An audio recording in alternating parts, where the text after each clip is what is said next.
ಎಲ್ಲರಿಗೂ ನಮಸ್ಕಾರ. ಈಗ ಮಂಟೇದರ ಪರಂಪರೆ ಮತ್ತು ಉಜ್ಜಯಿನಿಯ ಮರಳುಸಿದ್ಧ ಪರಂಪರೆ ಇವೆರಡರ ಸಂಬಂಧವನ್ನು ತೌಲನಿಕವಾಗಿ ನೋಡ್ತಕ್ಕಂಥದ್ದು ಈ ಸಾಧುಲಿಂಗಾಯತ ಸಂಸ್ಕೃತಿಯ ಚರ್ಚೆಯ ಒಂದು ಮುಂದುವರಿದ ಒಂದು ಕೊನೆಯ ಭಾಗ ಇದು. ಮರಳುಸಿದ್ಧನಿಗೂ ಮಂಟೇದರ ಪರಂಪರೆಗೂ ಪ್ರಾಚೀನ ಸಂಬಂಧವಿರುವುದು ಸ್ಪಷ್ಟ.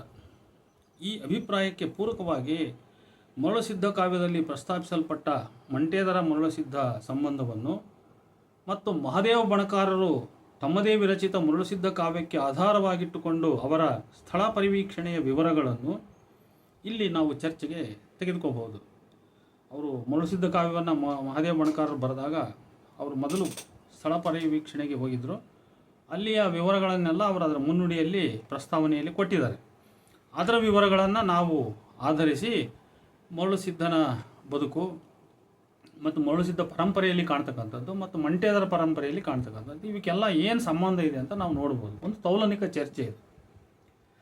ಮರಳುಸಿದ್ಧ ಕಾವ್ಯದ 3ನೇ ಸಂಧಿಯಲ್ಲಿ ಪ್ರಸ್ತಾಪಿಸಲ್ಪಟ್ಟಂತೆ ಮರಳುಸಿದ್ಧನು ತನ್ನ ತಾರುಣ್ಯದಲ್ಲಿ ಉಜ್ಜಯಿನಿಯ ಮಾರಿ ಜಾತ್ರೆಯ ಸಂದರ್ಭದಲ್ಲಿ ಮಾರಿಯನ್ನೆದುರಿಸಿ ಅಲ್ಲಿರಲು ಬೇಸತ್ತು ಅವನು ಮರುಳನ ಹರಕೆಯನ್ನು ಕೈಗೊಂಡು ಕಂಥೆ ಹಿಡಿದು ಅಲ್ಲಿಂದ ದೇಶಾಂತರ ಹೊರಟಾಗ ದಾರಿಯಲ್ಲಿ ಅವನು ಹಳೆಯ ಬೀಡಿನ ಬಲ್ಲಾಳ ನೃಪನನ್ನು ಕಾಣುವುದಕ್ಕೂ ಬಹುಕಾಲ ಮುಂಚೆ, ಅಂದರೆ ಬಹಳ ವರ್ಷಗಳ ಮುಂಚೆ ಇರ್ಬೋದು, ಅದು ಮೊದಲೇ ಕಾಡಿನ ಮಧ್ಯೆ ಮಂಟೇದರವರು ಅವನ ಕಣ್ಣಿಗೆ ಬೀಳುತ್ತಾರೆ. ಮರಳುಸಿದ್ಧನು ಆ ಮಂಟೇದರರನ್ನು ಮರುಳರನ್ನಾಗಿ ಮಾಡುತ್ತಾನೆ. ಮರುಳರನ್ನಾಗಿ ಮಾಡುವುದು ಎಂದರೆ ಶಿಷ್ಯರನ್ನಾಗಿ, ಶಿಶು ಮಕ್ಕಳನ್ನಾಗಿ ಮಾಡುವುದು ಅಂತಲೇ ಅರ್ಥ. ಆದ್ದರಿಂದ ಇಲ್ಲಿ ಕೇವಲ ಮನಸೋತು ನಾನು ಹಿಂದೆ ಬರ್ರಿ ಹುಚ್ಚರು ಬಂದಂಗೆ ಅಂತ ಆ ಥರ ಅರ್ಥ ಅಲ್ಲ ಅದು.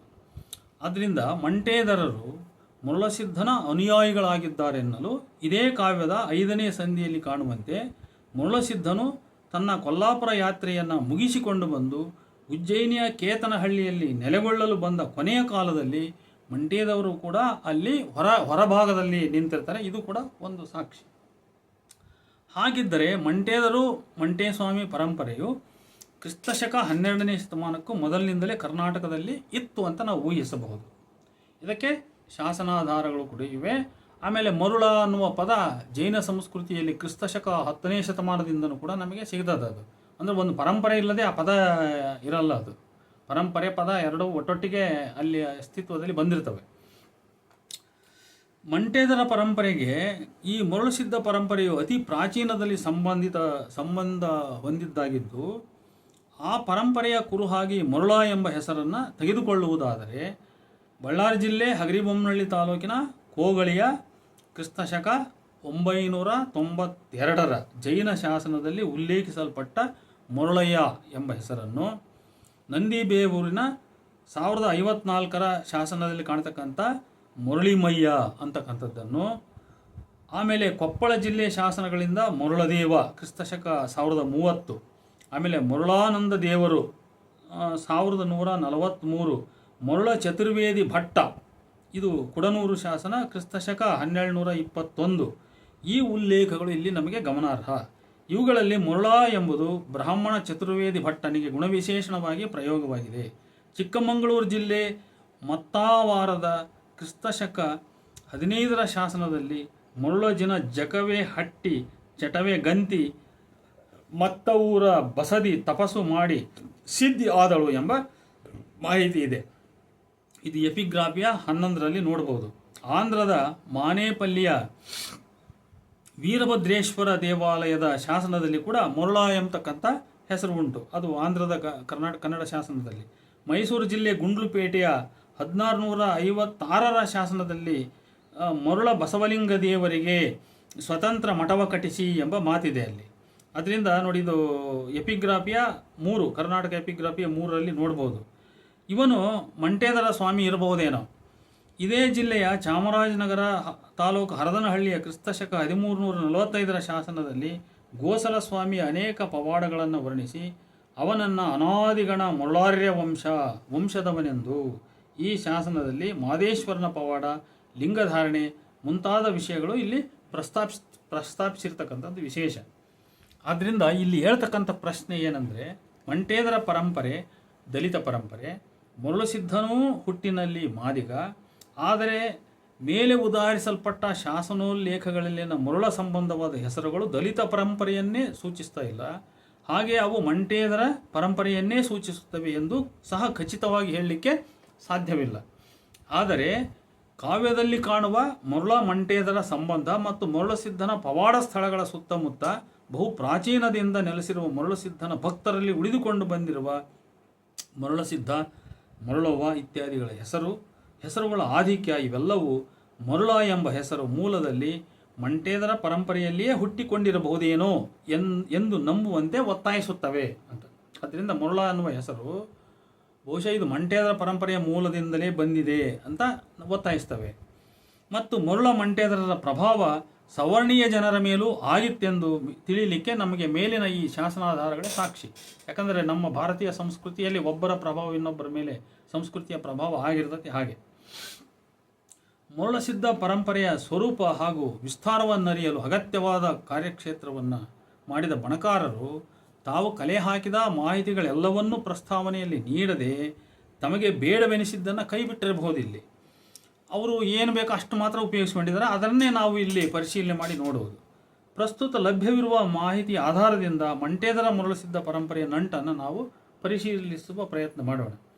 ಮಂಟೇದರ ಎಂಬುದು ತೆಲುಗು ಮೂಲದ ಶಬ್ದ. ಇದಕ್ಕೆ ಬೆಂಕಿ, ಜ್ವಾಲೆ, ಉರಿ ಮತ್ತು ಆಮೇಲೆ ಕಪ್ಪು, ಮಸಿ ಎಂಬತಕ್ಕಂಥ ಸೂಚ್ಯಾರ್ಥವು ಕೂಡ ಇದೆ. ಮಂಟೇದರ ಪರಂಪರೆಯಲ್ಲಿ ಅಗ್ನಿ, ಮಸಿ ಸಂಬಂಧವಾದ ಆಚರಣೆಗಳಂತೂ ಇವೆ ಎಂಬುದನ್ನು ಚಿಕ್ಕಲ್ಲೂರು ಜಾತ್ರೆಯ ಕುರಿತ ವಿವರಗಳು ನಮಗೆ ಸಾದರಪಡಿಸುತ್ತವೆ. ಮಂಟೇದರ ಪರಂಪರೆಯಲ್ಲಿ ಗದ್ದುಗೆ, ಪಾದುಕೆ, ಬೆತ್ತ, ನಾಗ, ಶಂಖ, ಧ್ವನಿ, ತ್ರಿಶೂಲ ಇವೇ ಮುಖ್ಯ. ನೋಡಿ, ಇವು ಸಂಕೇತಗಳು, ಒಂದು ಪರಂಪರೆಯ ಸಂಕೇತಗಳು. ಸಂಚರಿಸುವ, ಪವಾಡ ಮೆರೆಯುವ, ಶಿಶು ಮಕ್ಕಳನ್ನು, ಅನುಯಾಯಿಗಳನ್ನು ಸೃಷ್ಟಿಸ್ತಕ್ಕಂಥ ಆಮೇಲೆ ಪಡಿತಕ್ಕಂಥ ಪದ್ಧತಿ ಮಂಟೇದರರಲ್ಲಿ ಕಾಣುತ್ತದೆ. ಇವರಲ್ಲಿ ಲಿಂಗ ಅಮುಖ್ಯ, ಕಪ್ಪು ಮಸಿ ಮುಖ್ಯ. ನೋಡ, ಈ ದೃಷ್ಟಿಯಿಂದ ಮರುಳಸಿದ್ಧನ ಐತಿಹ್ಯ ಸ್ಥಳಗಳೆಂದು ಭಾವಿಸಲ್ಪಟ್ಟ ಕ್ಷೇತ್ರಗಳ ಮಾಹಿತಿಯನ್ನು ನೋಡಿದಾಗ ಪ್ರಥಮವಾಗಿ ಗಮನ ಸೆಳೆತಕ್ಕಂಥದ್ದು ಗದ್ದುಗೆ, ಪಾದುಕೆಗಳ ಪೂಜೆ ಮತ್ತು ಅವುಗಳ ಸ್ಥಾಪನೆ. ಇದು ಮರುಳಸಿದ್ಧನದೇ ಎಂದು ದೃಢವಾಗಿ ತಿಳಿಯಲ್ಪಟ್ಟ ಕೊಪ್ಪಳ ಜಿಲ್ಲೆಯ ಹಿರೇಸಿಂದೋಗಿ ಮತ್ತು ಇಲ್ಲಿಗೆ ಸಮೀಪದ ಬಿಸರಳ್ಳಿ ಕ್ಷೇತ್ರಗಳಲ್ಲಿ ಹೆಚ್ಚು ಸ್ಪಷ್ಟ. ತುಂಗಭದ್ರಾ ಹೊಳೆಯನ್ನು ದಾಟಿಸಲು ಅಂಬಿಗರು ನಿರಾಕರಿಸಿದ್ದಕ್ಕೆ, ಬಹುಶಃ ಅವನು ಹೀನ ಜಾತಿಯವನಂತ ನಿರಾಕರಿಸಿದ್ರು ಏನೋ ಗೊತ್ತಿಲ್ಲ, ನಿರಾಕರಿಸಿದ್ದಕ್ಕೆ ನದಿಯ ಮೇಲೆ ಕಂಬಳಿಯನ್ನೇ ತೆಪ್ಪ ಮಾಡಿಕೊಂಡು ಹೊಳೆ ದಾಟಿ ಸಿಂದೋಗಿಗೆ ಬಂದ ಮರುಳಸಿದ್ಧನನ್ನು ಅಲ್ಲಿಯ ಮಾದಿಗರು ಸತ್ಕರಿಸಿದರಂತೆ. ಅಂದು ಮರುಳಸಿದ್ಧ ಹಾಕಿದ ಕಂಬಳಿ ಗದ್ದುಗೆ ಸ್ಥಳದಲ್ಲಿಯೇ ಗುಡಿಯನ್ನು ನಿರ್ಮಿಸಲಾಗಿದೆ ಎಂದು ಇಂದು ತಿಳಿಯಲಾಗಿದೆ. ಯಾವುದೇ ಲಿಂಗ ಮೂರ್ತಿಗಳಿಲ್ಲದ ಈ ಗುಡಿಯ ನಡು ಅಂಕಣದಲ್ಲೊಂದು ಗದ್ದಿಗೆಯದ್ದು ಪಲ್ಲಂಗವೊಂದರ ಮೇಲೆ ಮರುಳಸಿದ್ಧರು ಉಪಯೋಗಿಸುತ್ತಿದ್ದರೆಂದು ನಂಬಲ್ಪಟ್ಟ ಕರಿಕಂಬಳಿ ಮತ್ತು ಬೆತ್ತವಿದೆ. ನೋಡಿ, ಪ್ರಸ್ತಾವನೆ ಮರುಳಸಿದ್ಧ ಕಾವ್ಯ, ಮಹಾದೇವ ಬಣಕಾರರು, ತರಳುಬಾಳು ಸಿರಿಗೆರೆ ಮಠ ಪ್ರಕಟ ಮಾಡಿರ್ತಕ್ಕಂಥದ್ದು. ಹೀಗೆ ಕೇವಲ ಗುರುವಿನ ಗದ್ದುಗೆ, ಬೆತ್ತ, ಕಂಡಾಯ ಈ ಕುರುಹುಗಳಿರುವುದು ಮಂಟೇಸ್ವಾಮಿ ಪರಂಪರೆಯ ಲಕ್ಷಣ. ನೋಡಿದ್ದು ಭಾಳ ಸ್ಪಷ್ಟವಾಗಿ ಇಲ್ಲೇನು ಹಿರೇಸಿಂದೋಗಿಯ ವಿಚಾರವನ್ನು ಹೇಳಿದರು. ಇವೆಲ್ಲವೂ ಲಕ್ಷಣಗಳು ಮಂಟೇದರ ಪರಂಪರೆಯಲ್ಲಿ ಕಾಣಬರುವಂಥ ಲಕ್ಷಣಗಳು. ಈ ಹಿರೇಸಿಂದೋಗಿಯ ಮರುಳಸಿದ್ಧನ ಗದ್ದಿಗೆ ಪೂಜಕರನ್ನು ಸಿಂದೋಗಿ ಮಳ್ಳಪ್ಪ ಎಂದೇ ಕರೆಯುತ್ತಾರೆ.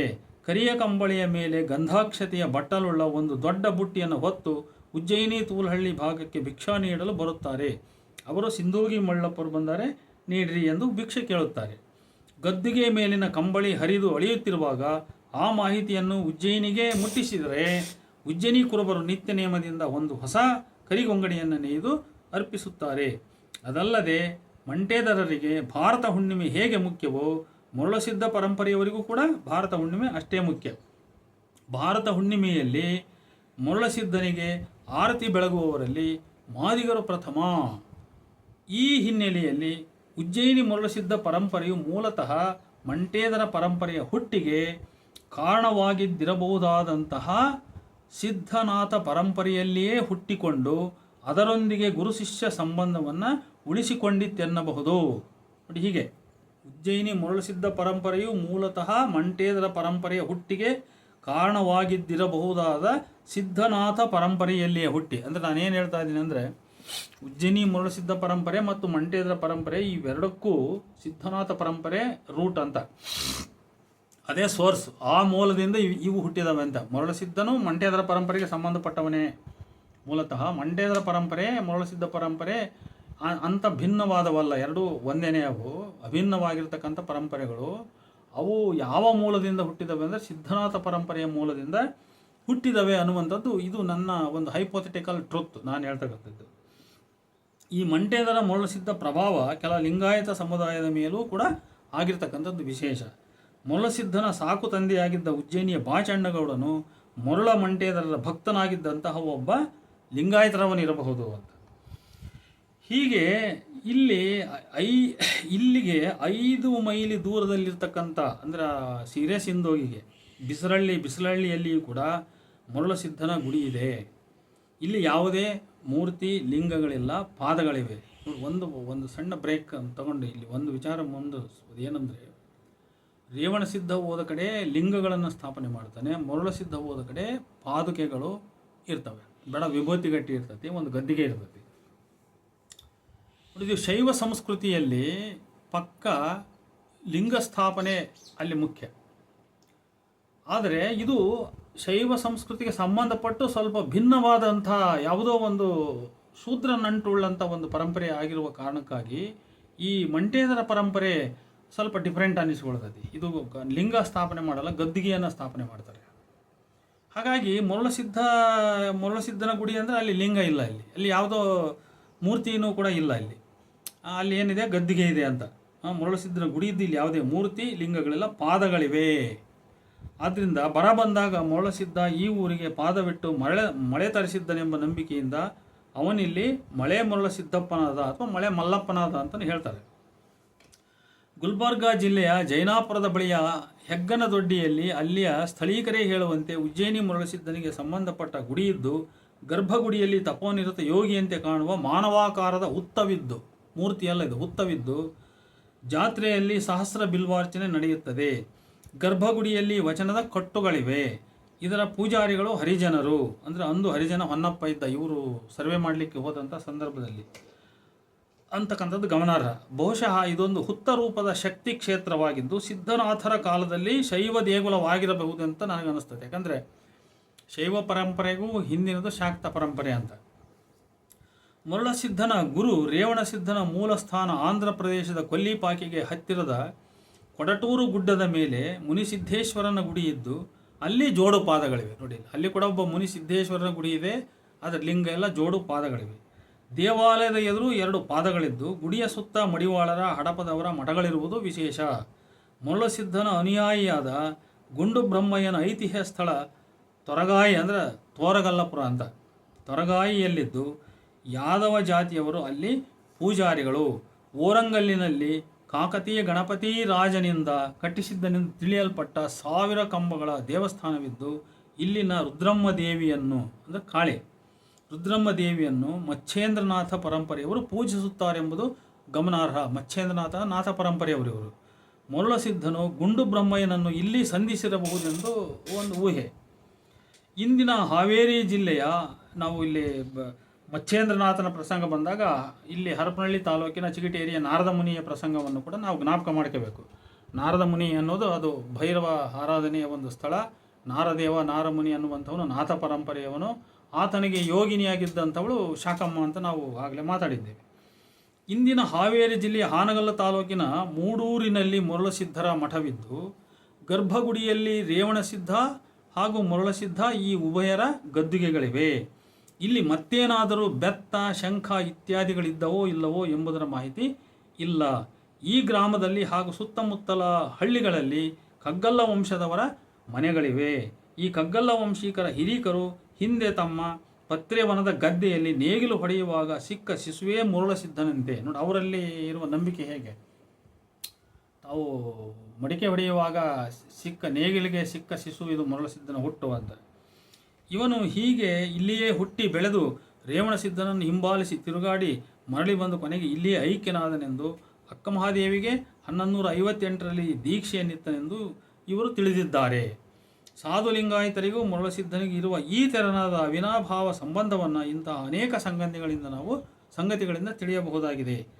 ಇದೇ ಹಾನಗಲ್ಲ ತಾಲೂಕಿನ ಹೊಂಕಣದ ಹೊರವಲಯದಲ್ಲಿ ವರದಾ ನದಿ ತೀರದಲ್ಲಿ ಬೃಹತ್ ಆಲದ ಮರ ಅಂದರೆ ವಟವೃಕ್ಷದ ನೆರಳ ವಲಯ ನೆರಳ ವಲಯದಲ್ಲಿ ಗವಿಯೊಂದಿದ್ದು ಅದನ್ನು ಗವಿಸಿದ್ದೇಶ್ವರ ಅಥವಾ ಗದ್ದಿಗಿ ಹೊಳೆಸಿದ್ದೇಶ್ವರನ ಗದ್ದಿಗೆ ಅಂತಾರಂತೆ. ಗವಿಸಿದ್ದೇಶ್ವರ ಗದ್ದಿಗೆ ಅಥವಾ ಹೊಳೆಸಿದ್ದೇಶ್ವರ ಗದ್ದಿಗೆ ಅಂತ ಕರೀತಾರೆ. ಇಲ್ಲಿದ್ದ ಸ್ಥಾವರಲಿಂಗ ಬಹುಶಃ ಹೂತು ಹೋಗಿರಬಹುದೆಂಬ ಊಹೆ ಬಣಕಾರರದು. ಇಲ್ಲೊಂದು ಜೊತೆ ಕಾಲಾವಿಗಳಿರುವುದು ವಿಶೇಷ. ಚಿಕ್ಕೆರೂರು ಹಿರೇಕೆರೂರು ಮಾರ್ಗದಲ್ಲಿರುವ ಸೀತಿಕೊಂಡ ಎಂಬಲ್ಲಿ ಉಜ್ಜಿನಿ ಮರಳಪ್ಪನ ಗುಡಿಯಿದ್ದು ಇದರಲ್ಲಿ ಗದ್ದಿಗೆ ಲಿಂಗ ಇವೆ. ಬಹಳ ಮುಖ್ಯವಾದುದು ಹಿರೇಕೆರೂರು ತಾಲೂಕಿನ ಚಿಕ್ಕ ಗ್ರಾಮದ ಸಿದ್ದೇಶ್ವರ ದೇವಸ್ಥಾನ. ಇದರ ಗರ್ಭಗುಡಿಯಲ್ಲಿ ಹಿತ್ತಾಳೆ ಕವಚವುಳ್ಳ ವಿಭೂತಿಗಟ್ಟಿಯ ಮೂಲ ಲಿಂಗವಿದೆಯಂತೆ. ಅಲ್ಲಿ ನೆಲೆಸಿದ್ದ ಸಿದ್ಧರು ಅಲ್ಲಿಂದ ಸಿದ್ಧಗೇರಿಗೆ ಹೋಗುವ ಮುನ್ನ ಭಕ್ತರನ್ನು ಕರೆದು ಬಾಳೆದಿಂಡಿನಾಕಾರದ 2 ದೊಡ್ಡ ವಿಭೂತಿಗಟ್ಟಿಗಳನ್ನಿತ್ತು ಅವನ್ನೇ ಲಿಂಗವೆಂದು ಭಾವಿಸಿ ಪೂಜಿಸಿರೆಂದು ಹೇಳಿ ಹೋದರಂತೆ. ಬಾಳೆದಿಂಡಿನಾಕಾರವು ಲಿಂಗವನ್ನೇ ಸೂಚಿಸುತ್ತದೆ. ಇದು ಕೊಪ್ಪಳ ಜಿಲ್ಲೆ ಹಿರೇಸಿಂದೋಗಿ ಬಿಸರಳ್ಳಿಯ ದೇಗುಲವನ್ನು ನೆನಪಿಸುತ್ತದೆ. ಬಹುಶಃ ಆ ಸಿದ್ಧರು ಮರುಳಸಿದ್ಧನಿಂದ ಮರುಳರಾದ ಮಂಟೇದರರೇ ಇರಬಹುದು. ಹಿಂದೆ ರಸಸಿದ್ಧನೊಬ್ಬ ಅಲ್ಲಿ ನೆಲೆಸಿದ್ದು ಅವನು ಅಲ್ಲಿನ ಗಿಡಮೂಲಿಕೆಗಳಿಂದ ರೋಗಗಳನ್ನು ಗುಣಪಡಿಸುತ್ತಿದ್ದನಂತೆ. ಆ ದೇವಾಲಯದ ಪರಿಸರದಲ್ಲಿನ ಸಸ್ಯ ಬೇರು ಎಲೆಗಳಿಂದ ಕಾಯಿಲೆಗಳು ವಾಸಿಯಾಗುತ್ತವೆಂಬ ನಂಬಿಕೆ ಈಗಲೂ ಕೂಡ ಇದೆ. ಅಲ್ಲಿ ಹಳೆ ಮತ್ತು ಹೊಸ 2 ದೇವಾಲಯಗಳಲ್ಲೂ ಲೋಹ ಕವಚವುಳ್ಳ ವಿಭೂತಿಯ ಲಿಂಗಗಳಿವೆ. ಮೂಲ ಗುಡಿಯು ಹಿಂದೆ ದಟ್ಟವಾದ ಮುಳ್ಳು ಪದೆಯಲ್ಲಿದ್ದು ಆ ಊರಿನ ಸಾಧುಲಿಂಗಾಯತ ಗೌಡರ ಮನೆಯ ಹಸುವು ಆ ಗುಡಿಯಲ್ಲಿನ ಚಪ್ಪಡಿ ಕಲ್ಲಿನ ಮೇಲೆ ನಿತ್ಯವೂ ಹಾಲು ಕರೆಯುತ್ತಿತ್ತಂತೆ. ಈಗ ಊರಿನ ಮಧ್ಯಕ್ಕಿರುವ ಆ ಸ್ಥಳದಲ್ಲಿ ಗುಡಿ ನಿರ್ಮಾಣವಾಗಿದ್ದು ಅದನ್ನು ಸಿದ್ಧಲಿಂಗೇಶ್ವರ ಎನ್ನುತ್ತಾರೆ. ಬ್ರಹ್ಮಪ್ಪ ಜಟ್ಟಿಗಪ್ಪಗಳ ಕುರುಹುಗಳು ವಿಭೂತಿ ಹಗೇವೂ ಅಲ್ಲಿವೆ. ಆ ವಿಭೂತಿ ಹಗೇವಿನಲ್ಲಿ ವಿಭೂತಿ ಗಟ್ಟಿಗಳನ್ನು ತಾವು ತಯಾರಿಸಿದ ಗಿಡಮೂಲಿಕೆಗಳ ರಸಗಟ್ಟಿಗಳನ್ನು ಶೇಖರಿಸಿಡುತ್ತಿದ್ದರಂತೆ. ಇಂಥ ನಿದರ್ಶನಗಳಿಂದ ಸಿದ್ಧನಾಥ ಪರಂಪರೆಯು ಅತಿಮಾರ್ಗಿಕ ಪಾಶುಪತ ಪರಂಪರೆಯಾಗಿತ್ತೆಂದು ನಾವು ಹೇಳಬಹುದು. ಇದರಲ್ಲಿ ಲಿಂಗಕ್ಕಿಂತ ಭಸ್ಮವೇ ಮುಖ್ಯ ಎಂಬುದಿಲ್ಲಿ ನಮಗೆ ಸ್ಪಷ್ಟವಾಗ್ತದೆ. ನೋಡಿ, ಇಲ್ಲಿ ಒಂದು ರೀತಿ ಕಾಪಾಲಿಕ ಪರಂಪರೆಯ ಮೂಲ ಒಂದು ಕಡೆ ಮರುಳಸಿದ್ಧನ ಪರಂಪರೆಯಲ್ಲಿ ಕಂಡು ಬಂದರೆ ಇಲ್ಲಿದ್ದು ಬರ್ತಾ ಇಲ್ಲಿ ಭಸ್ಮ ಮುಖ್ಯವಾಗಿ ಕಾಣ್ತಾ ಒಂದು ರೀತಿ ಪಾಶುಪತ ಪರಂಪರೆಯ ನಂಟನ್ನು ಇದು ಹೊಂದುತ್ತಾ ಹೋಗ್ತದೆ. ಈ ಭಸ್ಮ ಮೂಲದಲ್ಲಿ ಅದು ಬಹುಶಃ ಶವಭಸ್ಮವಾಗಿರಬೇಕು. ಜೋಗಿಹಳ್ಳಿ, ಸಿದ್ದರಬಾವಿ ಮತ್ತು ರಟ್ಟಿಹಳ್ಳಿ ಈ ಗ್ರಾಮಗಳು ಈ ಚಿಕ್ಕ ಎಡಚಿಯ ಸಿದ್ಧರ ಕಾರ್ಯಕ್ಷೇತ್ರಗಳು. ರಟ್ಟಿಹಳ್ಳಿಯ ಬಂಕಾಪುರದ ಅಗಸಿಯಲ್ಲಿನ ಲಿಂಗಕ್ಕೆ ಕಬ್ಬಿಣದ ಕಂಥೆ ಇರುವುದು ವಿಶೇಷ. ಸಿದ್ಧನೊಬ್ಬ ಭವಿಷ್ಯ ನುಡಿದಂತೆ ಆ ದಿನ ಮಳೆ ಬಾರದಿದ್ದಲ್ಲಿ ತನ್ನನ್ನು ಕಬ್ಬಿಣದ ಕೊಪ್ಪರಿಗೆಯಲ್ಲಿ ಮುಚ್ಚಿರೆಂದು ಹೇಳಿದ್ದನಂತೆ. ಆದರೆ ಆ ದಿನವೇ ಮಳೆ ಬಂದಿತಂತೆ. ಅದರ ಕುರುಹಾಗಿ ಆ ಕಬ್ಬಿಣದ ಕಂಥೆ ಎಂದು ಅಲ್ಲಿಯ ಜನ ಹೇಳುತ್ತಾರೆ. ಮರುಳಸಿದ್ಧ ಕಾವ್ಯದಲ್ಲೂ ಕೂಡ ಕಬ್ಬಿಣದ ಕಂಥೆಯ ಪ್ರಸ್ತಾಪವಿದೆ. ಮಂಟೇದರ ಪರಂಪರೆಯಲ್ಲೂ ಕಬ್ಬಿಣದ ಪವಾಡ ಮುಖ್ಯ.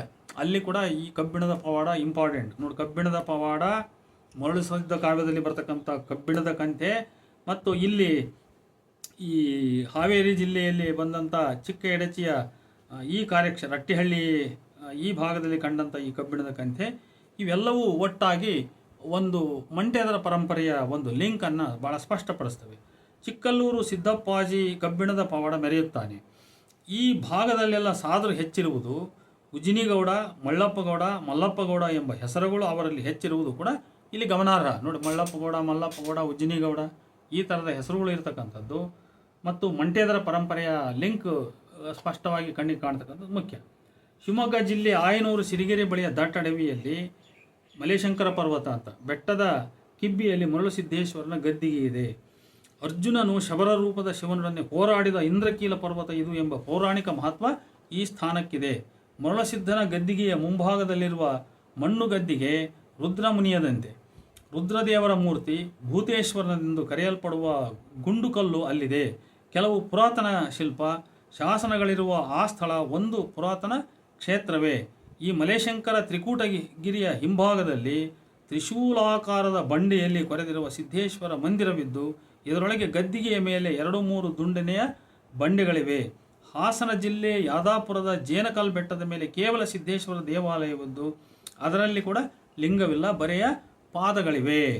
ಆ ಬೆಟ್ಟದಲ್ಲಿ ಅನೇಕ ಗುಪ್ತ ಗವಿಗಳಿವೆ. ಇದೊಂದು ತಾಂತ್ರಿಕ ಸಿದ್ಧರ ಕ್ಷೇತ್ರ ಎಂಬುದರಲ್ಲಿ ಅನುಮಾನವಿಲ್ಲ. ಬೆಟ್ಟದ ಕೆಳಗೆ ಪಾದಗಟ್ಟೆಗಳುಳ್ಳ 7-8 ಮಂಟಪಗಳಿವೆ. ಇವು ಉಜ್ಜಯಿನಿಯ ಪಾದಗಟ್ಟೆಗಳನ್ನೇ ಹೋಲುತ್ತವೆಂದು ಬಣಕಾರರು ಹೇಳುತ್ತಾರೆ. ಕರ್ನಾಟಕಾಂಧ್ರ ಗಡಿಭಾಗದಲ್ಲಿ ಅಂದರೆ ಮೇಡಕ್ ಜಿಲ್ಲೆ ಸದಾಶಿವಪೇಟೆಯಲ್ಲಿ ಸಿದ್ದೇಶ್ವರ ಮಠವಿದ್ದು 12 ಪಾದಕೆಗಳ ಜತೆಗೆ ಯೋಗಿನಿಯ ಮೂರ್ತಿ ಹಾಗೂ ಗದ್ದಿಗೆ ಇವೆ. ಹೀಗೆ ಇವಿಷ್ಟು ಗದ್ದಿಗೆ ಪಾದಗಳುಳ್ಳ ಮರುಳಸಿದ್ಧನ ಐತಿಹ್ಯ ಸ್ಥಳಗಳು. ಈ ಚರ್ಚೆಯ ಕೊನೆಯಲ್ಲಿ ಪ್ರಸ್ತಾಪಿಸಲ್ಪಟ್ಟ ಪಾದಗಟ್ಟೆಗಳು ಬೇರೆ ಬೇರೆ ಊರುಗಳಿಂದ ಮರುಳಸಿದ್ಧನು ತನ್ನ ಅನುಯಾಯಿಗಳನ್ನು ಶಿಶುಮಕ್ಕಳನ್ನಾಗಿ ಪಡೆದುಕೊಂಡದ್ದನ್ನು ಸೂಚಿಸುತ್ತಿರಬಹುದೇ ಎಂಬ ಅನುಮಾನ ಇಲ್ಲಿ ಬರದೇ ಇರೋದು. ಮಂಟೇದರ ಪರಂಪರೆಯಲ್ಲಿ ಕೆಲವು ಊರುಗಳು, ಅದರಲ್ಲೂ ಮುಖ್ಯವಾಗಿ 7 ಗ್ರಾಮಗಳು ಸೇರಿ ಒಂದು ಜಾತ್ರೆಯನ್ನು ಮಾಡುವುದು ಕಂಡುಬರುವಂತೆಯೇ ಉಜ್ಜಯಿನಿ ಮರುಳಸಿದ್ಧನು ಭಾರತ ಹುಣ್ಣಿಮೆಯ ದಿವಸ 5 ಪಾದಗಟ್ಟೆಗಳಿಗೆ ಹೋಗಿ ಬರುವುದು ಆ ಎಲ್ಲ ಊರುಗಳ ಸಾಂಸ್ಕೃತಿಕ ಸಂಬಂಧ ಏಕತೆಯನ್ನು ಸೂಚಿಸುತ್ತದೆ. ಮಾನವಾಕಾರದ ವಿಗ್ರಹಗಳ 2 ಸ್ಥಳಗಳನ್ನು ಮಹಾದೇವ ಬಣಕಾರರು ದಾಖಲಿಸಿದ್ದಾರೆ. ಒಂದು ಶಿವಮೊಗ್ಗ ಜಿಲ್ಲೆಯ ಶಿಕಾರಿಪುರ ತಾಲೂಕು ಇನಾಂಬೇಗೂರು ಗ್ರಾಮದ್ದು. ಇದರ ಪೂರ್ವ ಹೆಸರು ಸುವರ್ಣಪಲ್ಲಿಪುರ ಅಂತ ಇತ್ತಂತೆ. ಊರಿಂದ ಅನತಿ ದೂರದಲ್ಲಿರುವ ಒಂದು ಮಟ್ಟಿಯ ಮೇಲೆ ಚದುರ ಮಂಟಪಾಕಾರದ ದೇಗುಲವಿದ್ದು ಗೋಡೆಯ ಮೇಲೆ ಹುಲಿ, ಆನೆ, ನವಿಲುಗಳ ಚಿತ್ರವಿವೆ. ಒಳಗೆ ಪೀಠದ ಮೇಲೆ ತಪೋನಿರತ ಯೋಗಿಯೊಬ್ಬನ ವಿಗ್ರಹವಿದೆ. ಇದು ಮರುಳಸಿದ್ದೇಶ್ವರ ವಿಗ್ರಹ. ಈ ಭಾಗದಲ್ಲಿದನ್ನು ಉಜ್ಜಿನಿ ಸಿದ್ದಪ್ಪನೆಂದೇ ಕರೆಯುತ್ತಾರೆ. ಈ ಮಂಟಪದ ಶಿಖರವು ಚಿಕ್ಕದಾಗಿದ್ದರೂ ಉಜ್ಜಯಿನಿಯ ದೇಗುಲದ ಶಿಖರವನ್ನೇ ಹೋಲುತ್ತದೆಯಂತೆ. ಜಟ್ಟಿಗಪ್ಪನ ಗುಡ್ಡವೂ ಇಲ್ಲಿದೆ. ಮರುಳಸಿದ್ಧರಲ್ಲಿ ತಪೋನಿರತರಾಗಿ ಕೆಲ ದಿವಸಗಳು ತಂಗಿದ್ದರೆಂದು ಕಾಡು ಮೃಗಗಳಿಂದ ಇಲ್ಲಿನವರ ದನಕರುಗಳನ್ನು ರಕ್ಷಿಸಿದರಂತೆ. ದನಕರು ಹಾಕಿದಾಗ ಗಿಣ್ಣದ ಎಡೆ ಮರುಳಸಿದ್ಧನಿಗೆ ಅರ್ಪಿಸುವ ಪದ್ಧತಿ ಈ ಭಾಗದಲ್ಲಿದೆ. ಈ ದೇವಾಲಯದ ಪೂಜಾ ಹಕ್ಕು ಸಾದರ ಸಿದ್ದಪ್ಪ ಮತ್ತಿತರ ಸಾದರದು ಅಂತ. ಇನ್ನೊಂದು ಹೊಸದುರ್ಗ ತಾಲೂಕು ದೇವಗೆರೆ ಬಳಿಯ ಕಾಡು ಪ್ರದೇಶದಲ್ಲಿರುವ ಸಿದ್ದೇಶ್ವರ ದೇಗುಲದ್ದು ಗರ್ಭಗುಡಿಯಲ್ಲಿ ಜಟೆ, ದಂಡ, ಕಮಂಡಲಧಾರಿ ವಿಗ್ರಹವಿದೆ. ಪಕ್ಕದಲ್ಲಿ ಜಟಿಗಪ್ಪನ ಗುಡಿಯೂ ಇದೆ. ಚಿಕ್ಕೋಡಿ ತಾಲೂಕು ಬೇಡಿಕೆಹಾಳದ ಸಿದ್ದೇಶ್ವರ ದೇವಸ್ಥಾನದ ಮುಖಮಂಟಪದ ಮೇಲ್ಭಾಗದಲ್ಲಿ ಕಿನ್ನರಿ ಬಾರಿಸುತ್ತಿರುವ ಸಿದ್ಧನ ಮೂರ್ತಿ ಇದೆ. ಮರುಳಸಿದ್ಧನು ಕೊಲ್ಲಾಪುರದ ಮಾಯೆಯನ್ನು ಮರ್ದಿಸಿ ಆಕೆಯ ಬೆನ್ನೆಲುಬನ್ನೇ ಕಿನ್ನರಿ ಮಾಡಿಕೊಂಡು ಬಾರಿಸಿದನೆಂಬುದಕ್ಕೆ ಸಾಕ್ಷಿ ಇದು ಅಂತ ಹೇಳ್ತಾರೆ ಬಣಕಾರರು. ಅದು ಕರಟಾಸುರನ ಬೆನ್ನಲ್ಲಿರಬಹುದು ಅಂತ ಊಹೆ ಮಾಡ್ತಾರೆ. ಉಳಿದಂತೆ ಮರುಳಸಿದ್ಧನ, ಜಟ್ಟಿಗಪ್ಪ ಇವರ ಐತಿಹ್ಯಗಳಾಗಿ ಅನೇಕ ಗವಿ ಗುಹೆಗಳಿರುವುದನ್ನು ಬಣಕಾರರು ವೀಕ್ಷಿಸಿ ದಾಖಲಿಸಿದ್ದಾರೆ.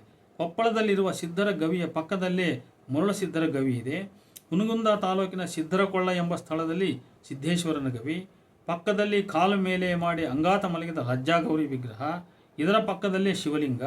ಬಿಜಾಪುರ ಜಿಲ್ಲೆಯ ಆಲಮಟ್ಟಿ ಡ್ಯಾಮ್ ಬಳಿ ಇರುವ ಸೀತಿಗುಡ್ಡದಲ್ಲಿ ಕುಂತಿ ಬೆಟ್ಟ, 4-5 ಗವಿಗಳಲ್ಲಿ ಒಂದು ಮರುಳಸಿದ್ಧನ ಗವಿ.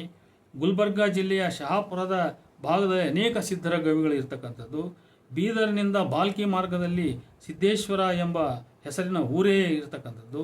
ಆ ಊರಿನಲ್ಲಿರುವ ಸಿದ್ಧಲಿಂಗೇಶ್ವರನ್ನು ಕಾಡು ಸಿದ್ದೇಶ್ವರ ಎಂದು ಕರೆಯಲಾಗುತ್ತೆ ಎಂದು ಬಣಕಾರ್ ಹೇಳುತ್ತಾರೆ. ಬೆಳಗಾಂ ಜಿಲ್ಲೆ ಸವದತ್ತಿ ಮತ್ತು ಬೈಲಹೊಂಗಲಗಳ ಮಧ್ಯೆ ಪ್ರಾಚೀನದಲ್ಲಿ ನಾಥಸಿದ್ಧರ ಆವಾಸವಾಗಿದ್ದಂಥ ಸೊಗಲಸೋಮೇಶ್ವರ ಕ್ಷೇತ್ರವಿದ್ದು ಅಲ್ಲಿಗೆ ಸಮೀಪದ ಸಿದ್ದೇಶ್ವರ ಬೆಟ್ಟದ ಮೇಲೆ ಮರುಳಸಿದ್ದೇಶ್ವರ ಗವಿ ಇದೆ. ಸವದತ್ತಿ ಹತ್ತಿರ ಎಣಿಗೊಂಡ ಅಂದರೆ ಎಣ್ಣೆಕೊಂಡ ಅಂತ, ಎಣ್ಣೆಕೊಂಡದ ಬಳಿ ಕುಂಕುಮ ಹೊಂಡ ಮತ್ತು ಅರಿಶಿಣ ಹೊಂಡಗಳ ನಡುವೆ ರೇವಣಸಿದ್ದೇಶ್ವರರ ಗವಿ ಇದೆ. ಹೀಗೆ ಗವಿಸಿದ್ದೇಶ್ವರರ ಐತಿಹ್ಯಗಳಿರುವಂತೆಯೇ ಕಾಡು ಸಿದ್ದೇಶ್ವರರ ಐತಿಹ್ಯಗಳು ಅನೇಕವಿವೆ. ಮರುಳಸಿದ್ಧ ಕಾವ್ಯದಲ್ಲಿ ಮರುಳಸಿದ್ಧನು ಕಾಡು, ಬೆಟ್ಟ, ಗುಹಾ ಪ್ರದೇಶಗಳಲ್ಲಿ ಸಂಚರಿಸಿದ ವಿವರ ಬರುತ್ತದೆ. ಬಿಜಾಪುರಕ್ಕೆ ಹತ್ತಿರವಿರುವ ಜಾಲಗೇರಿ ಗುಡ್ಡದ ಮೇಲೆ ಅಮೋಘ ಸಿದ್ದೇಶ್ವರ ದೇವಸ್ಥಾನವಿದೆ. ದೀಪ, ಮಾಲೆ, ಕಂಬ ಮುಂತಾದ ನಾಥಪಂಥಗಳ ಸಂಕೇತಗಳು ಈಗಲೂ ಇವೆಯಂತೆ. ಚಿಕ್ಕೋಡಿ ತಾಲೂಕು ಯಕ್ಸಾಂಬ ಎಂಬಲ್ಲಿ ಭೂತಾಳ ಸಿದ್ಧನ ಗುಡಿಯಿದ್ದು ಇದೇ ತಾಲೂಕಿನ ಕೊಣ್ಣೂರು ಅಥವಾ ಕೆರೂರು, ಮರಡಿ, ಬೇಡಿಕೆಹಾಳ ಮತ್ತು ಹೆರೂರುಗಳಲ್ಲಿನ ಸಿದ್ಧರ ಮಠಗಳಿವೆ. ಹೇರೂರು ಅಂತ ಇಲ್ಲೆಲ್ಲ ಕಾಪಾಲ ಸಿದ್ಧರಿದ್ದರಂತೆ. ಇಲ್ಲಿಗೆ ಹತ್ತಿರದ ನೇಜಾ ಎಂಬಲ್ಲಿ ಕಾಡಸಿದ್ದೇಶ್ವರ ಮಠ ಮತ್ತು ದೇವಸ್ಥಾನಗಳಿವೆ. ಕ್ಷೇತ್ರದ ಹೊರಗೆ ರೇವಣಸಿದ್ಧ ಮತ್ತು ಮರುಳಸಿದ್ಧರ ಜೋಡಿ ಲಿಂಗಗಳಿರುವ ಪಾಳು ಮಂಟಪವಿದೆ. ಬೆಳಗಾಂ ಜಿಲ್ಲೆಯ ನಿಪ್ಪಾಣಿ ಬಳಿಯ ಆಡಿ ಮಠವು ಮೂಲತಃ ಅಡವಿ ಸಿದ್ದೇಶ್ವರ ಮಠವೇ ಇರಬೇಕು. ಕೊಲ್ಲಾಪುರದ ಬಳಿ ಸಿದ್ಧಗಿರಿ ಬೆಟ್ಟದ ಮೇಲೆ ಕಾಡಸಿದ್ದೇಶ್ವರ ದೇವಸ್ಥಾನ ಮತ್ತು ಮಠ ಇವೆ. ಮಂಟೇದರ ಸಿದ್ಧ ಪರಂಪರೆಯ ಅಸ್ತಿತ್ವ ಸಂಚಲನದ ಒಂದು ಮುಖ್ಯ ಕುರುಹು ಈ ಕೆಲೂರು ಅನ್ನುವಂಥದ್ದು. ಕೆಲೂರು ಎಂಬ ಹೆಸರಿನ ಗ್ರಾಮ ಇರಬೇಕದು. ಈ ಕೆಲೂರು ಎಂಬ ಹೆಸರೇ ಕೆಲವು ಕಡೆ ಅದು ಕೆರೂರು ಆಗಿದ್ದಂತೆ ತೋರುತ್ತದೆ.